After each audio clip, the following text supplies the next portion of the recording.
Добрый день, Виктор Вячеславович. Қайырлы күн, Виктор Вячеславович. Прокомментировали последние перестановки в правительстве. Үкіметтегі соңғы өзгерістер мен Қазақстан үкіметіндегі жүйені сөз қылсаңыз деп едім. Вверху, конечно. И сделали бы свои выводы о том, елдің саяси дамуы мен оның мемлекеттік басқару құрылымына әсері қандай? Страны и для архитектуры его государственного управления. Оның ішінде үкіметтің құрылымына әсері қандай? Власти в высших эшелонах государства. Алексей, добрый день. Алексей, қайырлы күн. Меніңше кез келген үкімет басқарудың өзіндік формасын іздейді және мемлекетті басқарудың өзінше құрылымын іздейді. Қазақстанды президент Назарбаев басқарып келе жатқан 20 жылдан астам уақытта белгілі бір құрылымды қалыптастырып, алға жылжуға болар еді. Қазақстан Республикасының конституциясында айтылғандай, бұрыштың басына бір адамды қою керек еді. Бірақ Қазақстанда бүгін болып жатқан жағдайға қарап, мен көптеген қаржылық топтардың, бүгінде Қазақстанда әрекет етіп жатқан туыстардың президент Назарбаевқа үлкен ықпал етіп жатқанын түсінемін. Өз денсаулығы мен жасына қатысты себептер мен мүмкіндіктерге байланысты қандай да бір кланның ықпалымен келіседі. Біз билік басында Қазақстанға әсері тиіп отырған топтардың барын білеміз.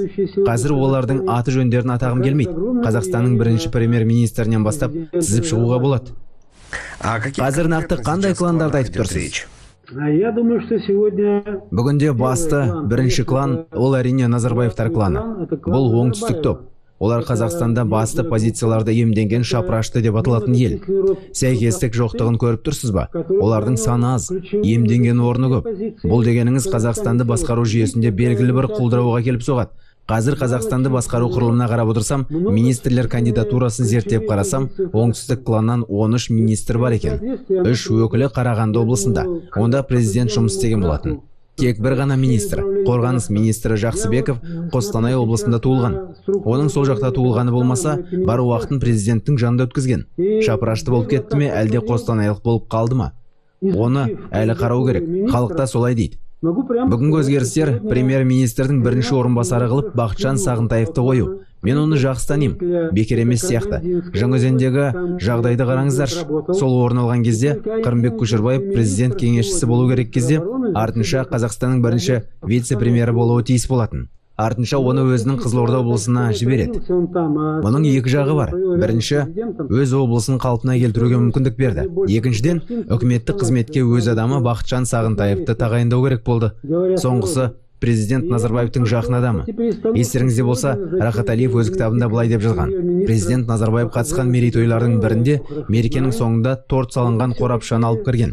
Оны ашқанда ішінде граната болған. Ол жарылмай қалған. Осы жағдай Назарбаевтың өмірге деген көзқарасын қатты өзгертті. Ол содан кейін шешілуі тиіс барлық жағымсыз мәселелердің жауабын басқа адамдарға табыстады. Өзі еш уақытта ешкіммен жанжалдаспады. Бүгіндегі үкіметтегі басты позицияны Бақытжан Сағынтаев шешті. Соған қаратып, аймақтық даму министрлігін құрды. Яғни сіздің ойыңызша осындай министрлікті құру мемлекеттік басқаруда айтарлықтай қажеттілікті талап етпеген ғой. Бұл тек бір ғана адамға қарасты құрылған болды ғой. Алексей, өзіңіз қараңызшы. Қазақстанда 16 аймақ бар. 14 облыс және республикалық маңызы бар 2 қала бар. Экономика және бюджеттік жоспарлау министрлігі бар. Қаржы министрлігі мен премьер-министр бар. Аймақтық даму мәселелерінің барлығын осы 3 бұрыш шешеді. Оған қоса тиісті ауданның әкімі бар. Бүгінде бірінші вице-премьер қаржы министрлігі мен экономика министрлігінің ісіне қарасатын болады. Премьер-министрге тура болсын, жанама болсын, осы бағытта жұмыс істеуге кедергі жасайтын болады. Премьер-министр де қарағандылық болса да, осында қарама-қайшылық жағдайларын жасап отыр. Мен осы министрліктің бір адамға қарасты құрылғанына, ол адам Қазақстанның премьер-министрінің бірінші орынбасары екеніне сенімдімін. Тағы қандай кландарды айтар едіңіз? Я думаю, что два следующих клана, которые были и действовали в Казахстане. Қазақстанда болған және әрекет еткен тағы 2 клан, ол Дариға Назарбаеваның кланы. Оның жұбайы Рахат Алиев болған. Және Тимур Күлібаевтың кланы. Олар Дариға Рахат Алиевтің артын ашып бергеннен кейін бірікті. Меніңше, бүгінде Назарбаевтың экс-жұбайы Сары Назарбаева, оған қоса Дариға Назарбаева, Тимур Күлібаев, бұларға да тағы бірнеше адамдарды батыл түрде қосуға болады. Бүгінде олар біріккен. Олар Қазақстан үкіметін мұраға алуға жанталасқан адамдар. Дариға бүгінде парламентте батыл түрде сөз сөйлеп жүр. Министрлік басшыларымен пікірталас жүргізіп, өз ойын айтып дегендей. Яғни президент Назарбаевтың бірінші отбасындағы алғашқы некесіндегі балалары әрекет етуде. Мен оның неге екенін түсінемін. Өйткені олар бүгінде ренжулі. Назарбаев әрине бүгінде өзінің соңғы отбасын нығайтумен айналысып жатыр. Онда оның 2 заңды мұрагері бар. Ол мүмкін үкімет билігін алдағы уақытта соларға берер. Осы тұста Қазақстан Республикасының ішкі экономикалық мәселелермен алысатын топтар пайда болады. Яғни бұрынғы министрлер, яғни сыртқы министрлері. Қараңыздаршы, бүгінде сол Тоқаев, сол Ыдырысов, сол Саудабаев және сол Тәжин сыртқы істер министрі болды. Сыртқы істер министрінің бірінші орынбасары Әбіқаев болды. Осы адамдар сыртқы істер министрлігі арқылы әлемдік қауымдастықтың Қазақстанға деген көзқарасын реттеу үшін қолдан келгенді жасады. Олар бірнеше мәселенің шешімін табуы тиіс Назарбаевты күйеуге беретін қалыңдықтай қылып көрсетті. Бүгінде сыртқы ведомство Швециядан елшілік ашты. Алайда онсыз да елші бар еді. Меніңше, сыртқы істер министрлігі Назарбаевқа әлемнің Нобель сыйлығын алып беру үшін жұмыс істеп жатқан сияқты. Олар адам көбісі істеді. Саудабаевтың өзі ақш елшісі болып тұрғанда талай нәрсе істеді. Ол Америкада елші болғанда, мен Америкаға барып Саудабаевтың сенаторлармен, конгрессмендермен кездесуіне қатысқанмын. Арнайы аймақтарға шығып, әлгі адамдармен кездесіп, Қазақстандағы жүріп жатқан процестерді алға тартты. Ол Америка басшыларының назарын Қазақстан мен Қазақ гейтке аудару еді. 2006 жылы Қазақ гейт бойынша мәселе шешімін тапты дегенде, кенет Кәрім Мәсімов өте қу әрекетке барады. Ол елдің бәрін атап өтіп, 2007 жылы премьер-министр болады. Көптеген жылдар бойы президент Назарбаевтың ең жақын адамы болады. Кәрім Мәсімовтің мерейінің үстем болуы, белгілі бір жағдайлар жасалуы меніңше белгілі бір нәрселерге әкеліп соғатын сияқты. Неге дейсіз ғой? Кәрім Мәсімов КСРО одағындағы мемлекеттік қауіпсіздік комитетінің агенті. Бұрынғы комитетшілердің болмайтыны анық қой. Одан қалды, ол Қытай Халық Республикасындағы Синьцзян ұйғыр автономиялық округінде туылған. Ол тойғыр. Оның емделу карточкасын Қазақстанның денсаулық сақтау министрлігінің 4-ші басқармасында өз көзіммен көргем. Онда ол тойғыр деп тайға таңба басқандай жазылып тұрды. Бүгінде ол қазақ болып жазылып алған. Бірақ Қазақстанда тұрып жатқан негізгі халықта, яғни жергілікті ұлтты алдай алмайсың ғой. Олар ұзақ шыдауы мүмкін.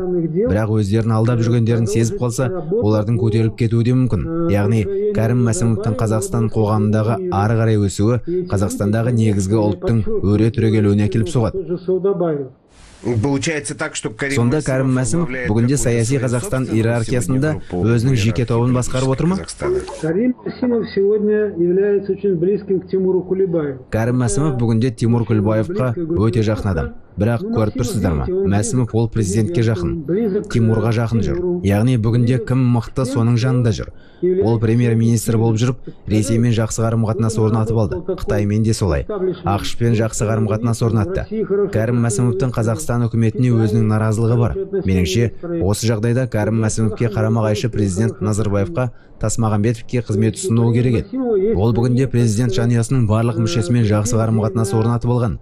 Бірінші жұбайының балаларымен, Тимур Құлбаевпен, соңғы жұбайы Әсел Исабаевамен, Тасмағамбетовтің барлығымен қарым-қатынас жақсы.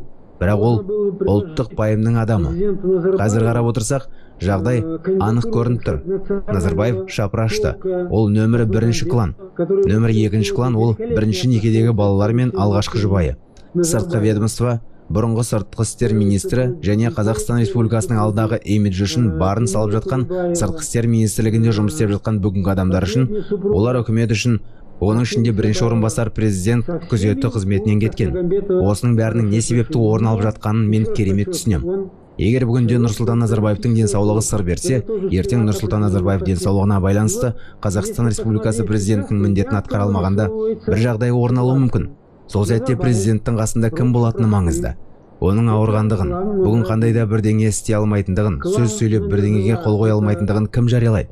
Онымен қоса, президент Назарбаевтың Қазақстан Сенатының басшысы деп қандай да бір кланның адамын сайлау туралы жарлыққа қол қою туралы кім жариялайды? Ол жарлық жария болады, кандидатура ұсынылады. Оны Сенат отырысында сайлайды. Келесі күні Нұрсұлтан Назарбаев үкімет басшысы қызметіне денсаулығына байланысты орындай алмайды деп жариялайды. Все это будет проведено таким образом вне. Осының барлығы көпшілік саясатынан тыс, ол жайлы көпшілікке жария етілмей тұрып өткізіле ме? Того, как будет сообщено об этом широкой публике. До того, как они объявят, все это будет приведено в соответствие. Олар оны жария қылмай тұрып, бәрін заң негізінде орнап қояды. Қазір көптеген сыбыстар жүріп жатыр. Ахметжан Есімов Қазақстан Республикасының Сенатын басқарады дейді. Ал Қайрат Мами оның жоғарғы сот төрағасы болып кететін шығар. Мүмкін республиканың бас прокуроры болып кетер. Яғни, бүгінде Қазақстанның халық ахуалына ықпал етіп жатқан адамдар өз варианттарын ұсына бастады. Осыған байланысты мен тағы бір жайтты айта кетсем деп едім. Нұрсұлтан Назарбаев Тони Блэрмен келісім жасасты. Ол 1 жыл қызмет етті ғой. 1-ші жылдың соңында келісімшарт ұзартылды. Оның алған ақшасы келісімшарт ұзартылмай тұрған кезде 2 есе көп болатын. Бұдан қазақстандықтар не ұтты? Қазақстанның салық төлеушілері қосымша шығындар алды. Оның бәрі Тони Блэрдің сыйақысына кетті. Тони Блэр Қазақстан үкіметіне қоғамды демократизациялау ісі бойынша сөз бостандығы жұмыстарын ұйымдастыру сияқты нәрселермен көмектесу үшін шақырылған. Бүгінде қазақстандықтар соның ешқайсысына қол жеткізген жоқ. Ол аздай, мүмкін Тони Блэрдің ұсынысы бойынша бұлар Қазақстандағы 40-тан астам электронды ақпарат құралдары жабылып қалды. Осы жерде еске түсіре кететін жайт, Нұрсұлтан Назарбаев ресейлік бір басты арналардың тілшісіне сұхбат берген болатын. Онда ол Солтүстік Африкада таяу шығыста орын алған жағдайларға байланысты әлеуметтік желілер өз рөлін ойнағанына қарамастан, біз электрондық бұқаралық ақпарат құралдарын жаппаймыз деп басып айтқан болатын. Ең бастысы, еліміздің IT технологиясының қызметкерлері әлеуметтік желілерде пайда болған нәрселерге сол сәтте жауап беру үшін өз контенттерін дайындаса екен деді. Сол сұхбаттан кейін аз ғана уақыт өткенде Қазақстанда 40-тан астам электронды бұқаралық ақпарат құралдары жабылып қалды. Мүмкін ол оппозиционды бұқаралық ақпарат құралдарын жауып тастау керектігін меңзеген шығар. Тони Блэр қулығын асыра отырып, Британия мен Ирак арасында соғыс өртін тұтатқан болатын. Яғни, Иракта жаппай жою қаруы бар екендігі жайлы парламентке өтірік мәлімденген еді. Естеріңізде ғой, бұрынғы премьер-министр Гордон Браун комиссия құрған болатын. Ол комиссия жұмыс істеп жатыр. Және Тони Блэр әлгі комиссияның отырысында бірнеше рет жауап қалынған болатын. Келесі қадамын айтсақ, Тони Блэр полковник Каддафидің кеңесшісі болды. Ливияға не болғанын да біз көрдік. Мен Нұрсұлтан Назарбаевқа Тони Блэр мен мемлекет басшысының кеңесшісі ретінде жасалған мүлде негізсіз әрі қымбат келісімнің күшін жоюды ұсынған болар едім. Оның орнына келісімді жаңа нақты келісім жасаса, мәселен, Николя Саркози соған өте лайықты. Кондолиза Райсты неге шақырмасқа? Нақты тапсырмалар берсін. Жарайды. Президент мырза заңға сәйкес көшбасшы қызметіне кетсін. Ұлттың көшбасшысы бола берсін. Бірақ экономикада тәртіп орнататын және Қазақстанның барлық тұрғындарының жағдайының жақсаруы үшін жұмыс істейтін басқарушыны шақырсын. Бірақ ол Назарбаевтар кланы болмау керек. Осы тұста мен Маргарет Тэтчердің сөздерін айтқымда келеді. Тони Блэрді либеристік партия төрағасы қызметіне таңдап алғанда, Маргарет оның бүгінгі Ұлыбританияны ең қауіпті либеристердің бірі екенін айтқан болатын. Ол Тони Блэрдің Ұлыбритания үшін төндірген қауіпін сол кезде көре білген. Өз уақытында Маргарет Тэтчер біздің президентіміз Нұрсұлтан Назарбаевқа оң көзбен қараған. Оның көзқарасы Қазақстанда авторитаризм белең алғаннан кейін өзгерді. Бүгінде ол Қазақстанда барынша етек жайған. Мүмкін Нұрсұлтан Назарбаевқа ауыспалы кезең президенттігін ұсыну керек шығар. Қырғызстанда Роза Отынбаевамен солай болмап еді. Сол Қырғызстанда авторитарлы режимді енгізу мүмкін болмаған кезде ол кетті. Әрі қарай қоғам демократиялық жолмен дами бастады. Президент Назарбаевқа сол нұсқаны неге ұсынбасқа? Бұдан әрі қарай Қазақстанда бұдан былай жұмыс істеп, бұлайша өмір сүруге болмайды. Өйткені бүгінде барлық заңнама тек бір ғана адамға жұмыс істейді. Бәрі ол адамның атында біледі. Нұрсұлтан Назарбаев. Если подводить итоги Сіз екеуміздің сұхбатымызға қорытынды жасар болсақ, мен дұрыс түсінсем, бүгінде түрлі жолмен билік мұрагерлерін қамтамасыз етуге әрекет жасалып жатыр ма? Басқа жағынан алып қарасақ, қысылтаяң кез туғанда осы құрылым іске қосылу үшін мұрагер рөліне қандай да бір кандидатураны іздеу емес пе? Қазір осы күресте бірнеше топтардың көзқарастары анық байқалады. Олардың арасында сіз айта кеткендер де бар. Мен дұрыс түсіндім бе? Көптеген адамдар биліктің ауысуы турасындағы осы жағдайға өз сценарийлерімен қатысып жатыр ғой. Алексей, правильно вы меня поняли? Алексей, сіз мені дұрыс түсіндіңіз. Бұл Қазақстанда орын алуы мүмкін деген нәрселер туралы менің болжамым. Мен бүгінде осы процесті қалай өзгертуге болатыны жайлы және не істеу керектігі жайында өз ойымды айтып жатырмын ғой. Қазақстан басшылығы елдің әрі қарай дамуына қатысты сұрақтарды өз бетінше шеше алмай, талаптарға сай келмейтін, қоғам күткен үмітті ақтамайтын жолдамалық қызметкерді мемлекет басшысының кеңесшісін жалдап жатқан жоқ па? Жаңа жолдарды, жаңа бағыттарды іздеу керек. Меніңше осы жылдың басында өткен осы өзгертулер мен тағайындаулар, олар осы кезеңде соңғы өзгеріс болып табылмайды. Жақын арада Қазақстан Республикасының күш құрылымдары өзгерістердің орын алатынын байқаймыз. Ол күнде алыс емес. Ол айтпаса да түсінікті. Жақын арада, меніңше президент Назарбаев тиісті шешімдер қабылдайтын сияқты. Өйткені бүгінде Қазақстан Республикасы күш ведомствосын басқарып отырған жеке тұлғаларға қатысты жағымсыз жағдайларға байланысты белгілі бір нәрселер бар. Виктор Вячеславович, Қазақстанның бүгінгі өміріндегі осындай маңызды сұрақтарға қатысты өз ойыңызды білдіргеніңіз үшін сізге үлкен рахмет. Рахмет, Алексей.